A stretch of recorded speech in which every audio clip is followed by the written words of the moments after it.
किसान भाइयों, अब हम प्रसार शिक्षा निदेशालय चौधरी श्रवण कुमार हिमाचल प्रदेश कृषि विश्वविद्यालय पालमपुर अक्टूबर 2023 माह के दूसरे पखवाड़े की बात करेंगे। यहाँ पर कृषि एवं पशुपालन कार्य के बारे में ज़्यादा चर्चा करेंगे। और आपको पता है कि जो मौसम का पूर्वानुमान होता है उसके अनुसार किसानों को कृषि कार्य करने के लिए और पशुपालकों को सलाह दी जाती है, जिन्हें अपनाकर किसान लाभ उठा सकते हैं। तो सर, यहाँ पे गेहूं के बारे में अगर हम बात करें तो किसान भाई गेहूं की HS 542, BL 829 जौ की हिम पालम जौ 1 और हिम पालम जौ 2 जो किस्म है उसको लगा सकते हैं।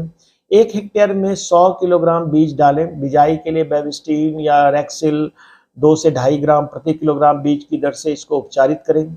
दलहनी फसलें लगाने का भी यह समय अच्छा है। इस अक्टूबर के दूसरे पखवाड़े में चने की बिजाई कर सकते हैं।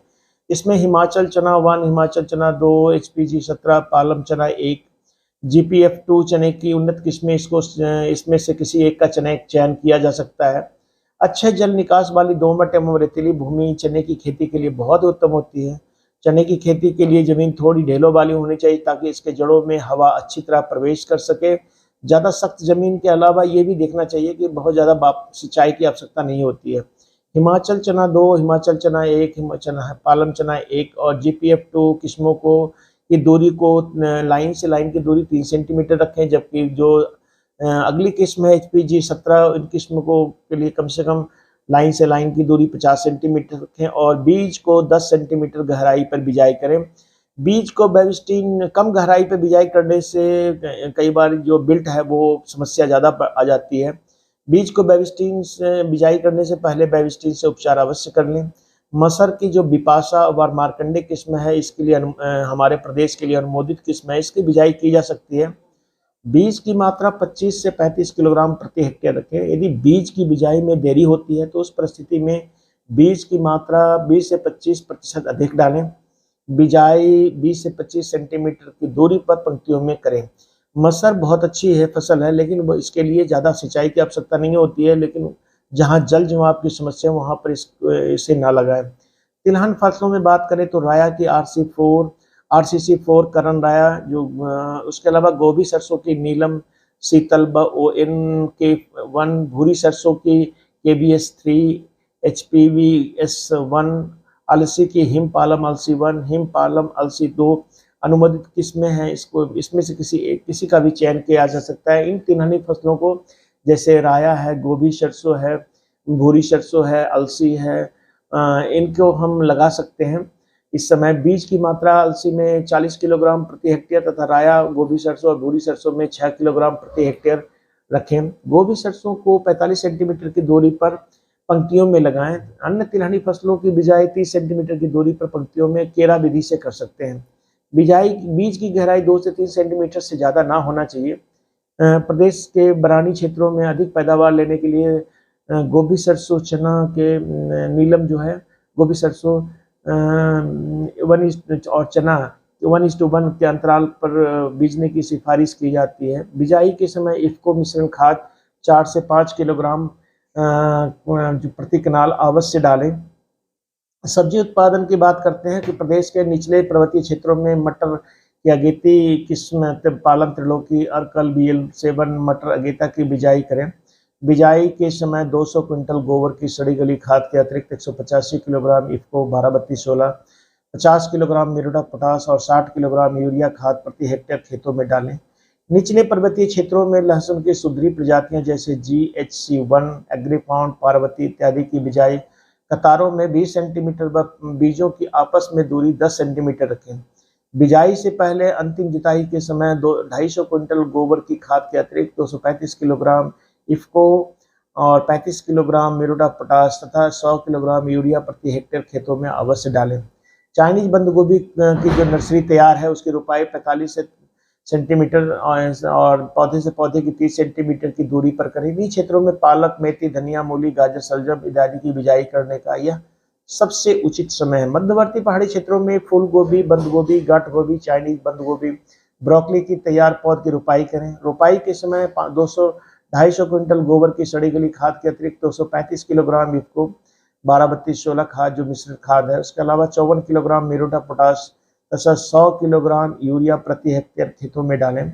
मध्यवर्ती पहाड़ी क्षेत्रों में मूली, जिसकी कई सारी किस्में, पूसा हिमानी, मीनो अगली है, ऑल सीजन है, सलजम की पर्पल टॉप, व्हाइट ग्लोब है, पालक की पूषा हरित है, पूषा भारती है, ऑल ग्रीन है, मेथी की पालम सौम्या है, पूषा कसूरी है, IC74 है, तथा लहसुन की GHC1 और एग्रीफॉन्ट पार्वती इत्यादि की बिजाई करने के लिए ये सही समय है। इसके अतिरिक्त खेतों में लगी सभी प्रकार की सब्जियों में निराई गुड़ाई करके खरपतवार नियंत्रण करते रहें।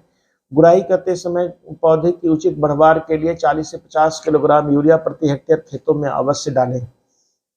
अब फसल संरक्षण की बात करते हैं। फूल गोभी व बंद गोभी आदि सब्जियों की स्वस्थ व रोग मुक्त पौध उगाने के लिए क्यारियों की बुआई से 20 दिन पहले जो फॉर्मलिन है उससे ट्रीट करें। एक भाग फॉर्मलिन को 7 से 10 लीटर पानी में घोल बनाकर और इसको अच्छी तरह से सिंचित करें क्यारियों को, और उसके बाद उसको पॉलीथीन से ढक दें। उसके बाद 10 दिन तक उसको ढके रहने दें। उसके बाद इसको हटा करके बीज और उसमें से उसे गुड़ाई करें, जिससे उसके अंदर की जो गैस है वो निकल जाए। बिजाई से पूर्व बीज उपचार अवश्य कर ले। जिन खेतों में कटुआ कीट की समस्या हो वहां पर पौधारोपण के बाद क्लोरोपाइरीफॉस 20 EC 2.5 मिलीलीटर प्रति लीटर पानी का घोल बनाकर पौधों के आसपास ड्रेंचिंग करें। बीज जनित रोगों से बचने के लिए बीज को उचित फफूंदनाशक से उपचारित अवश्य करें।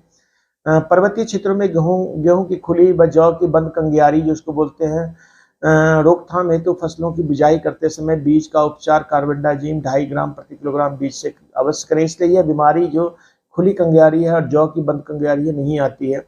इसके अलावा मध्य पर्वतीय क्षेत्रों में प्याज की पौध तैयार करते समय बेबिस्टिन 2.5 ग्राम प्रति किलोग्राम की दर से उपचार करें। प्याज की पौध तैयार करने के लिए क्यारियों को 15 दिन पहले फॉर्मलिन से शोधित अवश्य करें। पशुधन की बात करते हैं। अक्टूबर माह में पशुपालक कीटों और परजीवियों की रोकथाम से संबंधित कार्य करते रहें। पशुओं में खुरों में होने वाले रोग जिसमें खुर से खून आना, पस निकलना, पशुओं में लंगड़ाकर चलने की स्थिति में पशु चिकित्सक की समय से सलाह लें। अन्य घातक संक्रामक रोग जैसे खुरपका, मुंह पका, लंपी स्किन रोग, गलघोटू, लंगड़ा बुखार और 3 दिनों वाला बुखार से भी सतर्क रहें। जानवरों में बीमारी के किसी भी लक्षण जैसे भूख न लगना या कम लगना, तेज बुखार की स्थिति में तुरंत पशु चिकित्सक की सलाह लें। पशुओं को ब्याने के बाद 60 से 90 दिन के भीतर दोबारा गर्भाधान हो जाना चाहिए। अतः गर्भाधान के लक्षणों की ओर ध्यान दें ताकि समय पर गर्भाधान करवाया जा सके। नवजात बच्चों को उसके शरीर भार का 1/10वां भाग जो खीस कोलेस्ट्रॉम होता है उसको जन्म से 1-2 घंटे के भीतर अवश्य पिलाना चाहिए। पशु चारे के लिए घासनियों में उगने वाले प्राकृतिक स्थानीय घासों को अभी काटकर अच्छी तरह सुखाकर भंडारित कर ले। घास की गुणवत्ता इसी समय सबसे उत्तम रहती है। इसके अतिरिक्त हरे चारे से साइलेज बनाकर भी इसे अधिक समय तक संरक्षित किया जा सकता है। गौशाला के आसपास की जगह को साफ रखें। पशु को ठंड से बचाने का प्रबंध करें। पशुओं को संतुलित आहार के साथ साथ खनिज लवण भी खिलाते रहें। मछली पालक किसानों को सलाह दी जाती है कि वे दिन के शुरुआती घंटों में अपने तालाबों में ताज़ा पानी मिलाएं या एरेटर्स का यूज़ करें। अन्य उच्च ऑक्सीजन मछली को स्वस्थ बनाए रखने की इसके लिए भोजन को परिवर्तित करने की दक्षता में भी वृद्धि करता है।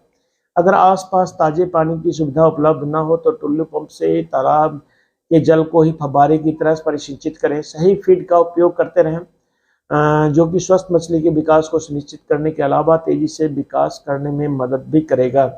मुर्गी पालकों को सलाह दी जाती है कि मुर्गियों में 15 से 16 घंटे रोशनी का प्रबंध करें। बिछावन को जो लीटर नीचे होता है उसको बिछावन को सूखा रखने का प्रबंध करें, वो भीगा नहीं रहना चाहिए। मांस के लिए चूजों पालने का यह अच्छा समय है, अतः चूजे अच्छी प्रमाणिक हैचरी से ही खरीदें। तो किसान भाइयों और पशुपालकों से अनुरोध है कि हमारे जो पूरे प्रदेश के भौगोलिक एवं पर्यावरण परिस्थिति के अनुसार हम एक संक्षिप्त सलाह किसानों को देते हैं। अगर इसके अलावा आपको अति विशिष्ट जानकारी की आवश्यकता है तो आप अपने नज़दीक के हर जिले में कृषि विज्ञान केंद्र स्थापित हैं, वहाँ